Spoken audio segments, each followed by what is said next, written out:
ओम श्री सद्गुरुदेव भगवान की जय। गुरु ब्रह्मा गुरु विष्णु गुरुदेवो महेश्वरः। गुरु साक्षात् परं ब्रह्म तस्मै श्री गुरुवे नमः। अखण्डमण्डलाकारं व्याप्तं येन चराचरं तत्पदं दर्शितं येन तस्मै श्री गुरुवे नमः। त्वमेव माता च पिता त्वमेव त्वमेव बन्धु च सखा त्वमेव त्वमेव विद्या द्रविणं त्वमेव त्वमेव सर्वं मम देवदेव। जेहि विधि होहि नाथ हित मोरा करहु सो बेगी दास मैं तोरा। अब प्रभु कृपा करहु यही भांति सब तजि भजन करहु दिन राति। जय नाथ हित हम परनेहु तो करि कृपा मोहि बर देहु। जो स्वरूप बस शिव मन माहि जेहि कारण मुनि जतन कराहि। सो स्वरूप देखहु भरि लोचन कृपा करहु प्रणतारति मोचन। जा पर कृपा राम कर होई अता पर कृपा करहि सब कोई। जा पर कृपा न करहि त्रिपुरारी असो नर भगति न पावह मारी। और हूँ एक गुपुत मत सबहि कहूँ कर जोरी। शंकर भजन बिना नर भगति न पावहि मोरी। बिनु सतसंग विवेक न होई राम कृपा बिनु सुलभ न सोई। राम कथा के तेई अधिकारी जिन कहो सतसंगति अति प्यारी। राम कथा कली बिटप कुठारी सादर सुनु गिरी राजकुमारी। राम कथा सुंदर करतारी संशय बिहग उड़ावनिहारी।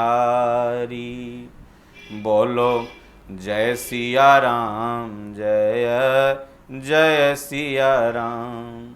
श्री राम जय राम जय जय राम। श्री राम जय राम जय जय राम। सुख में सुमिरन ना किया, दुख में किया तू याद। कह कबीरवा दास की, कौन सुने फरियाद।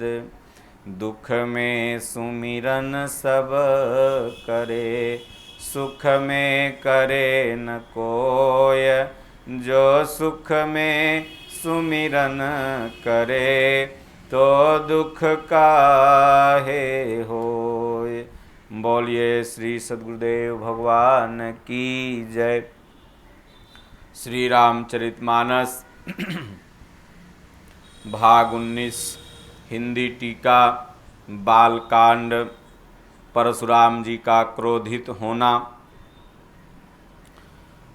जब भगवान श्री रामचंद्र जी ने शिव जी का धनुष तोड़ माता जानकी के द्वारा वरमाला ग्रहण कर लिया, उस समय सीता जी को देखकर कुछ राजा लोग लालच करने लगे। वे दुष्ट कुपूत और मूढ़ राजा मन में बहुत तमतमाए। वे अभागे उठ उठकर कवच पहनकर जहाँ तहाँ गाल बजाने लगे। कोई कहता सीता को छीन लो और दोनों राजकुमारों को पकड़ के बांध लो। धनुष तोड़ने से ही चाह नहीं सरेगी अर्थात पूरी होगी। हमारे जीते जी राजकुमारी को ये नहीं ब्याह सकता। यदि जनक कुछ सहायता करें तो युद्ध में दोनों भाइयों सहित उसे भी जीत लो। ये वचन सुनकर साधु राजा बोले, जो सज्जन राजा थे, कि इस निर्लज्ज राज समाज को देखकर तो लाज भी लजा गई। अरे तुम्हारा बल प्रताप वीरता बड़ाई और नाक प्रतिष्ठा तो धनुष के साथ ही चली गई। वहीं वीरता थी कि अब कहीं से मिली है। ऐसी दुष्ट बुद्धि है, तभी तो विधाता ने तुम्हारे मुखों पर कालिख लगा दी। ईर्ष्या घमंड और क्रोध को छोड़कर नेत्र भरकर प्रभु श्री राम जी की छवि को देख लो। लक्ष्मण के क्रोध को प्रबल अग्नि जानकर उसमें पतंगे मत बनो। जैसे गरुण का भाग कौवा चाहे, सिंह का भाग खरगोश चाहे, बिना कारण ही क्रोध करने वाला अपनी कुशल चाहे, और शिव जी से विरोध करने वाला सब प्रकार की संपत्ति चाहे, लोभी लालची सुंदर कीर्ति चाहे, और कामी मनुष्य निष्कलंकता चाहे, तो क्या पा सकता है। और जैसे हरि के चरणों से विमुख मनुष्य परम गति अर्थात मोक्ष चाहे, हे राजाओं, सीता के लिए तुम्हारा लालच वैसा ही व्यर्थ है। कोलाहल सुनकर माता जानकी शंकित हो गई। तब सखियाँ उन्हें वहाँ से ले गई जहाँ सीता जी की माता सुनैना जी थी।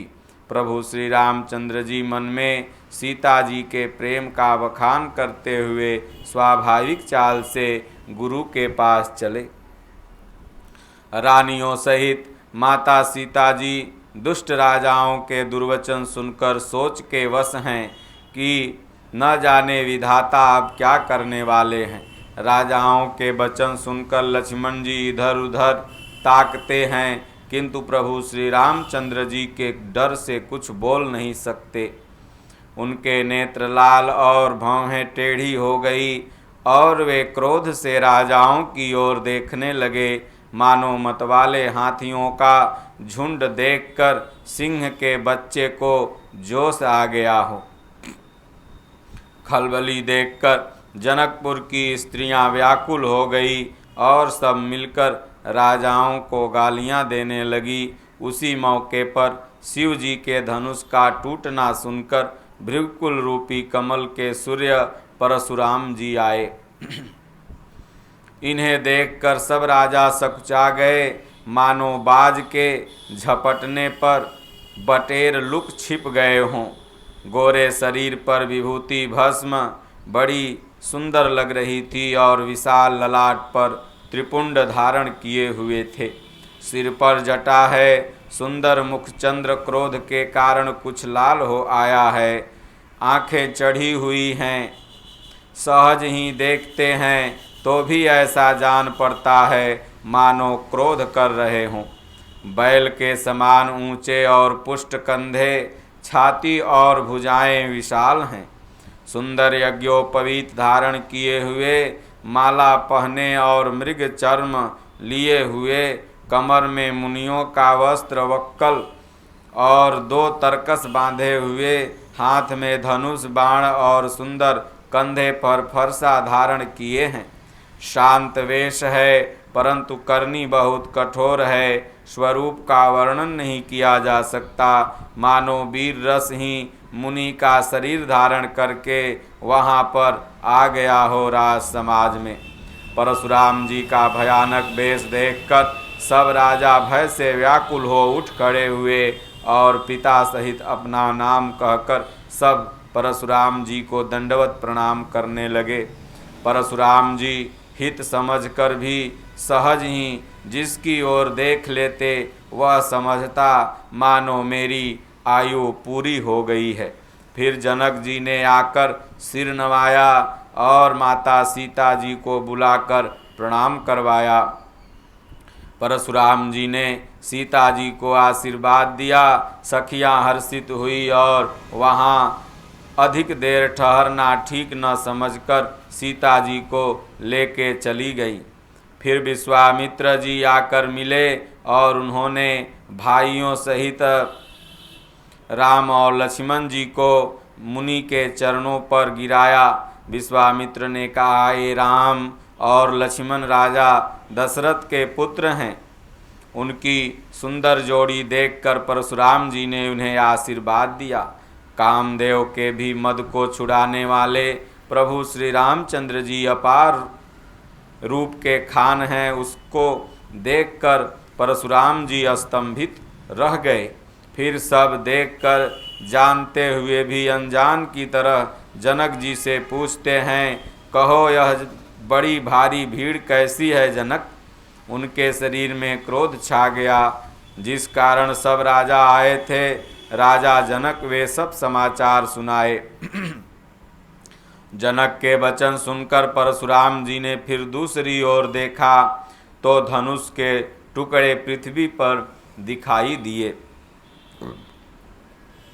अत्यंत क्रोध में भरकर वे कठोर वचन बोले, रे मूर्ख जनक, बता धनुष किसने तोड़ा? उसे शीघ्र दिखा, नहीं तो अरे मूढ़, आज मैं जहाँ तक तेरा राज्य होगा वहाँ तक की पृथ्वी उलट पलट दूंगा। राजा को अत्यंत डर लगा, जिसके कारण वे उत्तर नहीं देते। यह देखकर कुटिल राजा मन में बड़े प्रसन्न हुए। देवता, मुनि, नाग और नगर के स्त्री पुरुष सभी सोच करने लगे। सबके हृदय में भय हो गया। माता सीता जी की माता मन में पछता रही हैं कि हाय विधाता ने अब बनी बात बिगाड़ दी। परशुराम जी का स्वभाव सुनकर सीता जी को आधा क्षण भी कल्प के समान बीतने लगा। तब श्री रामचंद्र जी सब लोगों के भयभीत देखने पर सीता जी को डरी हुई जानकर बोले, उनके हृदय में न कुछ हर्ष था न विषाद अर्थात भय ही था। हे नाथ, शिव जी के धनुष को तो तोड़ने वाला कोई एक दास ही होगा।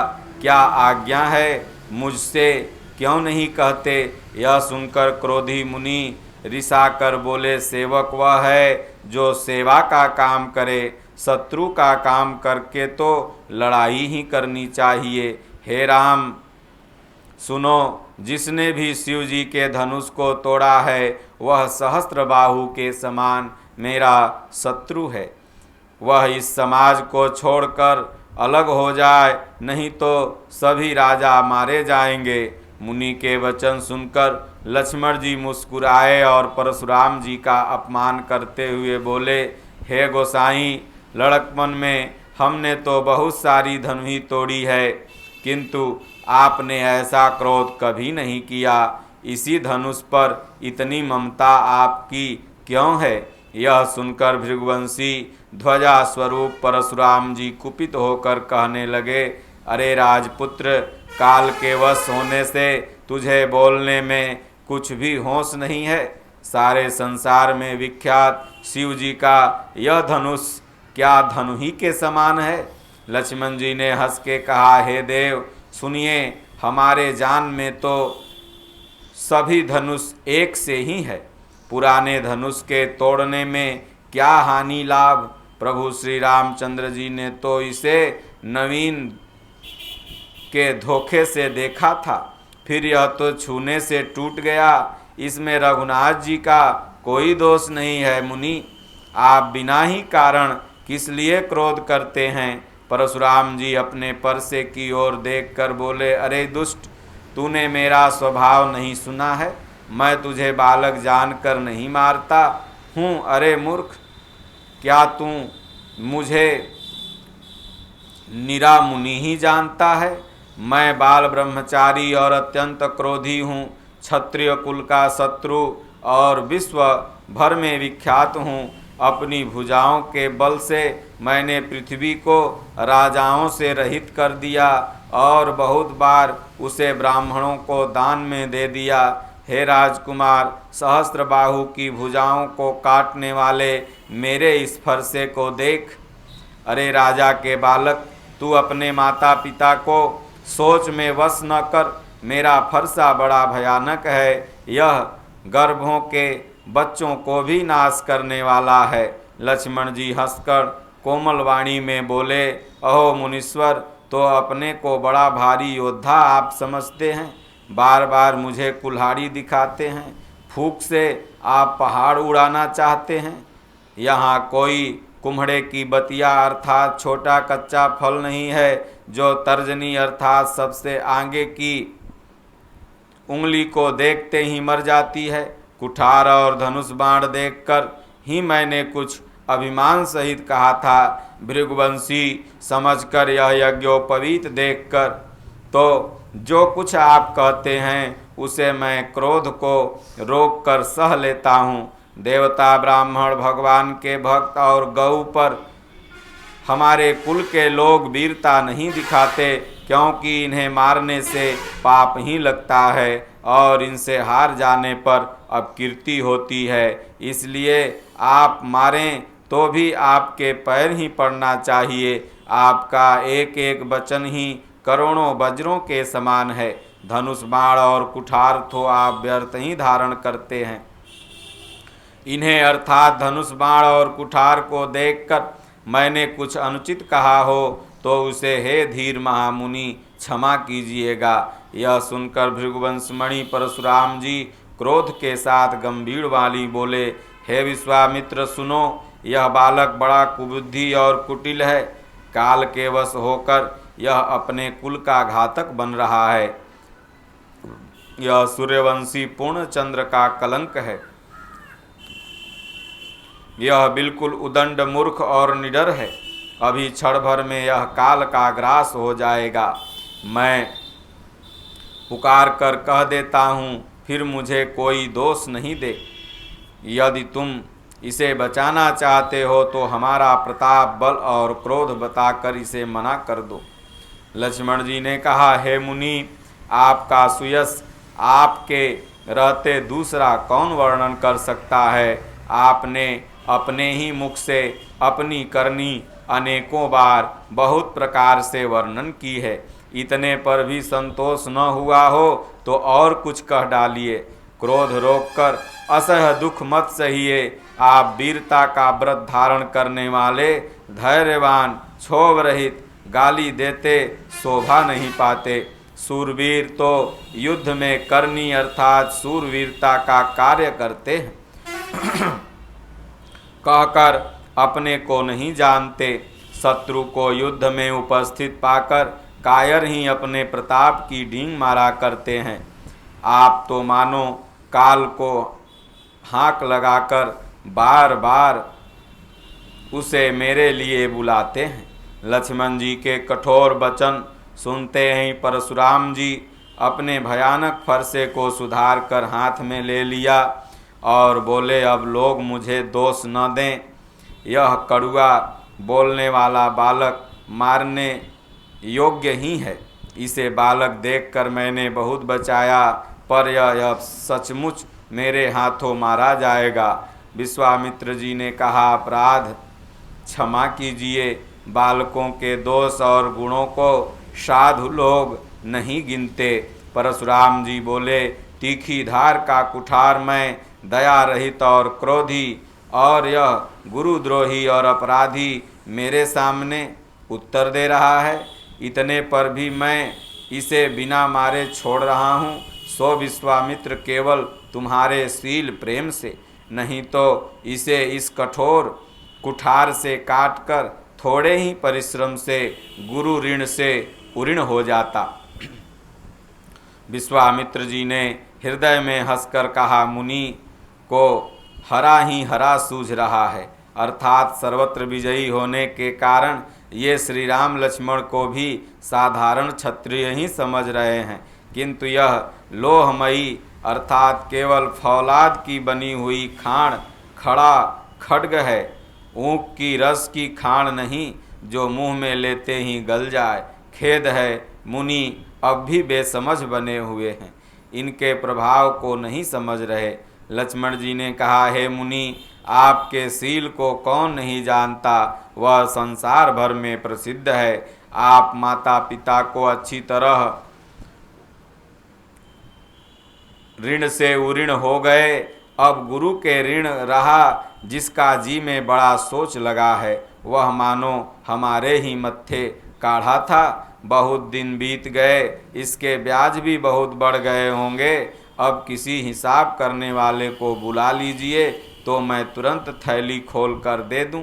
लक्ष्मण जी के कड़वे वचन सुनकर परशुराम जी ने कुठार संभाला, फरसा को हाथ में लिया और सारी सभा हाय हाय करके पुकार उठी।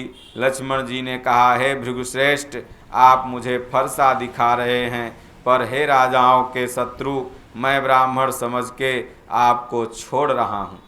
आपको कभी रणधीर बलवान वीर नहीं मिले।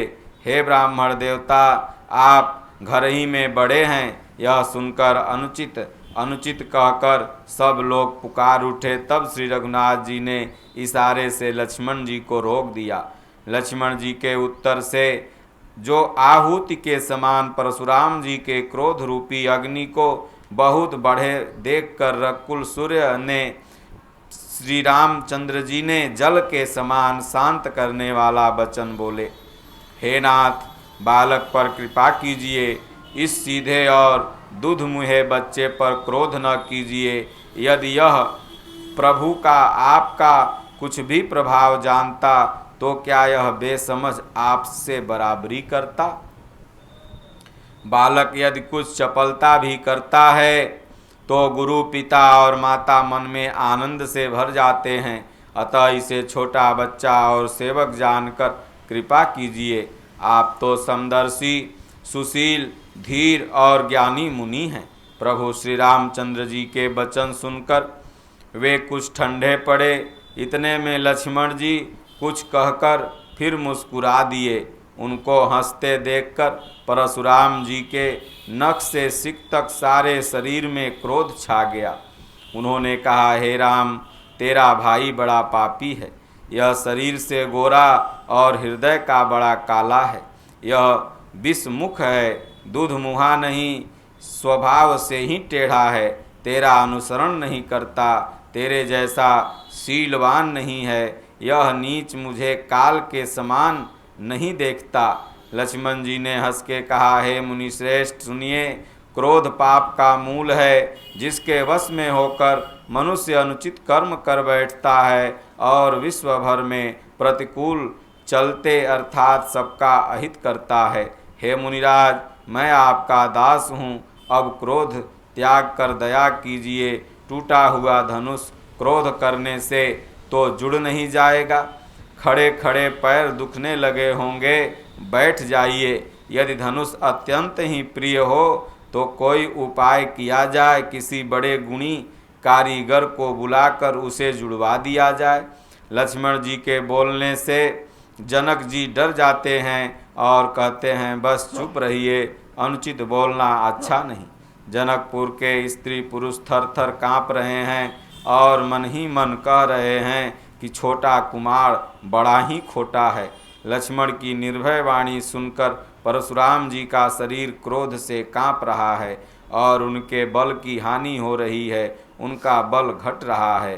तब श्री रामचंद्र जी पर यह सान जानकर परशुराम जी बोले, तेरा छोटा भाई समझकर इसे बचा रहा हूँ। यह मन का मैला और शरीर का कैसा सुंदर है, जैसे विष रस से भरा हुआ सोने का घड़ा हो। यह सुनकर लक्ष्मण जी फिर हंसे। तब प्रभु श्री रामचंद्र जी ने तिरछी नज़र से उन्हें मना किया, जिससे लक्ष्मण जी मौन होके गुरु के पास चले गए। प्रभु श्री रामचंद्र जी दोनों हाथ जोड़कर अत्यंत विनय के साथ कोमल और शीतल वाणी बोले, हे नाथ सुनिए, आप तो स्वभाव से ही सुजान हैं। आप बालक के वचन पर कान न कीजिए, उसे सुना अनसुना कर दीजिए। बर्रे और बालक का स्वभाव एक जैसा होता है। संत जन इन्हें कभी दोष नहीं डालते। फिर उसने लक्ष्मण ने तो कुछ काम नहीं बिगाड़ा है। हे नाथ, असली अपराधी तो मैं हूँ आपका। अतः हे स्वामी, कृपा, क्रोध, वध और बंधन जो कुछ करना हो दास की तरह समझकर आप मुझ पर करिए। जिस प्रकार शीघ्र आपका क्रोध दूर हो, हे मुनिराज बताइए, मैं वही उपाय करूं। मुनि ने कहा, हे राम, क्रोध कैसे जाए? अब भी तेरा भाई मुझे टेढ़ा ताक रहा है। इसकी गर्दन पर मैंने कुठार न चलाया तो क्रोध करके किया ही क्या? मेरे जिस कुठार की घोर करनी सुनकर राजाओं की स्त्रियों के गर्भ गिर पड़ते हैं, उसी फरसे के रहते मैं इस शत्रु राजपुत्र को जीवित देख रहा हूँ। हाथ चलता नहीं, क्रोध से छाती जल रही है। राजाओं का घातक यह कुठार भी कुंठित हो गया, विधाता विपरीत हो गया। इससे मेरा स्वभाव बदल गया, नहीं तो भला मेरे हृदय में किसी समय भी कृपा का स्थान नहीं होता। आज दया मुझे यह दुसह दुख सहा रही है। यह सुनकर लक्ष्मण जी ने मुस्कुराकर सिर नवाया और कहा, आपकी कृपा रूपी वायु भी आपकी मूर्ति के अनुकूल ही है। वचन बोलते ही मानो फूल झड़ रहे हैं। हे मुनि, यदि कृपा करने से आपका शरीर जल गया तो क्रोध होने पर तो शरीर की रक्षा विधाता ही करेंगे। परशुराम जी ने कहा, हे जनक, यह मूर्ख बालक हट करके यमपुरी के घर निवास करना चाहता है। इसको शीघ्र ही आँखों की ओट से हटाते क्यों नहीं? यह राजपुत्र देखने में छोटा है पर है बहुत खोटा। लक्ष्मण जी ने हंसकर मन में ही कहा, आँख मूंद लीजिए तो मैं दिखूंगा ही नहीं। तब परशुराम जी हृदय में अत्यंत क्रोध भरकर प्रभु श्री रामचंद्र जी से बोले, अरे सठ, तू शिव जी का धनुष तोड़कर उल्टा हम ही को ज्ञान दे रहा है। तेरा यह भाई तेरी सम्मत से कटु वचन बोलता है और तू छल से हाथ जोड़कर विनय करता है। या तो युद्ध में मेरा संतोष कर, नहीं तो राम कहलाना छोड़ दे। अरे शिवद्रोही, छल त्याग कर मुझसे युद्ध क्यों नहीं करता? नहीं तो भाई सहित तुझे मार डालूंगा। इस प्रकार परशुराम जी के कठोर वचन सुनकर भगवान मुस्कुराए तथा परशुराम जी ने अपना कुठार उठाया और श्री रामचंद्र जी ने सिर झुकाए मन ही मन मुस्कुराने लगे। प्रभु श्री रामचंद्र जी मन ही मन कहे, गुनाह दोष तो लक्ष्मण का और क्रोध मुझ पर करते हैं। कहीं कहीं सीधेपन का भी बड़ा दोष होता है। टेढ़ा जानकर सब लोग किसी की भी वंदना करते हैं। टेढ़े चंद्रमा को राहु भी नहीं ग्रसता। प्रभु श्री रामचंद्र जी ने प्रकट कहा, है मुनीश्वर, क्रोध छोड़िए। आपके हाथ में कुठार है और यह मेरा सिर आगे है। जिस प्रकार आपका क्रोध दूर हो जाए, हे स्वामी वहीं कीजिए। मुझे अपना अनुचर दास जानिए स्वामी, और सेवक में युद्ध कैसा। हे ब्राह्मण श्रेष्ठ, क्रोध का त्याग कीजिए। आपका वीरों सा वेश देखकर ही बालक ने कुछ कह डाला था, वास्तव में उसका भी कोई दोष नहीं है। आपको कुठार, बाण और धनुष धारण किए देखकर और वीर समझकर बालक को क्रोध आ गया। वह आपका नाम तो जानता था, पर उसने आपको पहचाना नहीं। अपने वंश रघुवंश के स्वभाव के अनुसार उसने उत्तर दिया, यदि आप मुनि की तरह आते तो हे स्वामी, बालक आपके चरणों में सिर नवाता। अनजाने की भूल को क्षमा कीजिए। ब्राह्मणों के हृदय में बहुत अधिक दया होनी चाहिए। हे नाथ, हमारी और आपकी बराबरी कैसे कहिए। कहाँ चरण और कहाँ मस्तक, कहाँ मेरा राम मात्र छोटा सा नाम और कहाँ आपका परशु सहित बड़ा सा नाम। हे देव, हमारे तो एक ही गुण धनुष हैं, और आपके पवित्र सम, दम, तप, शौच, क्षमा, सरलता, ज्ञान, विज्ञान और आस्तिकता, ये 9 गुण हैं। हम तो सब प्रकार से आपसे हारे हैं। हे विप्र, हमारे अपराधों को क्षमा कीजिए। प्रभु श्री रामचंद्र जी ने परशुराम को बार बार मुनि और विप्रवर कहा। तब भृगुपति परशुराम जी कुपित होकर अथवा क्रोध की हंसी हंसकर बोले, तू भी अपने भाई के समान टेढ़ा ही है। मुझे निरा ब्राह्मण ही समझता है। मैं जैसा विप्र हूँ तुझे सुनाता हूँ। धनुष को अस्त्रुआ, बाण, आहुति और मेरे क्रोध को अत्यंत भयंकर अग्नि जान। चतुरंगणी सेना, सुंदर समिधाएं और यज्ञ जलाई जाने वाली लकड़ियां हैं। बड़े बड़े राजा उसमें आकर बलि के पशु हुए, जिसको मैंने इसी फरसे से मंत्रोच्चार पूर्वक स्वाहा किया। मेरा प्रभाव तुझे मालूम नहीं, इसी से तू ब्राह्मण के धोखे में मेरा निरादर करके बोल रहा है। धनुष तोड़ डाला, इससे तेरा घमंड बहुत बढ़ गया। ऐसा अहंकार मानो संसार को जीत कर खड़ा है। श्री रामचंद्र जी ने कहा, हे मुनि, विचार कर बोलिए। आपको क्रोध बहुत बड़ा है और मेरी भूल बहुत छोटी है। पुराना धनुष था, छूते टूट गया, तो मैं किस पर अभिमान करूं। हे भृगुनाथ, यदि हम सचमुच ब्राह्मण कहकर निरादर करते हैं तो सत्य सुनिए, फिर संसार में ऐसा कौन योद्धा है जिसे हम डर के मारे मस्तक नवाएं। देवता, दैत्य, राजा या और बहुत से योद्धा हैं। वे चाहे बल में हमारे बराबर हों, चाहे अधिक बलवान हों। यदि रण में हमें कोई भी ललकारे तो हम उससे सुखपूर्वक लड़ेंगे, चाहे काल ही क्यों न हो। क्षत्रिय का शरीर धरकर मैं युद्ध में डर गया। उस नीच ने अपने कुल पर कलंक लगा दिया।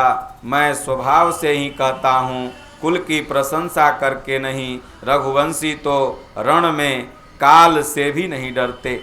ब्राह्मण वंश की ऐसी प्रभुता महिमा है कि जो आपसे डरता है वह सबसे निर्भय हो जाता है, अथवा भय रहित होता है, वहीं आपसे डरता है। श्री रघुनाथ जी के कोमल और रहस्यपूर्ण वचन सुनकर परशुराम जी के बुद्धि के पर्दे खुल गए। परशुराम जी ने कहा, हे राम, हे लक्ष्मीपति, धनुष को हाथ में अथवा लक्ष्मीपति विष्णु का धनुष लीजिए और इसे खींचिए, जिससे मेरा संदेह मिट जाए। परशुराम जी धनुष देने लगे, तब वह आप ही चल गया। तब परशुराम जी के मन में बड़ा विस्मय हुआ। तब उन्होंने श्री राम जी का प्रभाव जाना, जिसके कारण उनका शरीर पुलकित हो गया और हाथ जोड़कर बोले प्रेम से, क्योंकि प्रेम उनके हृदय में समाता ही न था। परशुराम जी ने कहा, हे रकुल रूपी कमल नयन सूर्य, हे राक्षसों के कुल रूपी घने जंगल को जलाने वाले अग्नि आपकी जय हो। हे देवता ब्राह्मण और गौ का हित करने वाले आपकी जय हो। हे मद मोह क्रोध और भ्रम को हरने वाले आपकी जय हो। हे विनयशील कृपा आदि गुणों के समुद्र और वचनों की रचना में अत्यंत चतुर आपकी जय हो। हे सेवकों को सुख देने वाले सब अंगों से सुंदर और शरीर में करोड़ों कामदेव की छवि धारण करने वाले आपकी जय हो। मैं एक मुख से आपकी क्या प्रशंसा करूं। हे महादेव जी के मन रूपी मान सरोवर के हंस आपकी जय हो। मैंने अनजान में आपको बहुत ही अनुचित वचन कहे।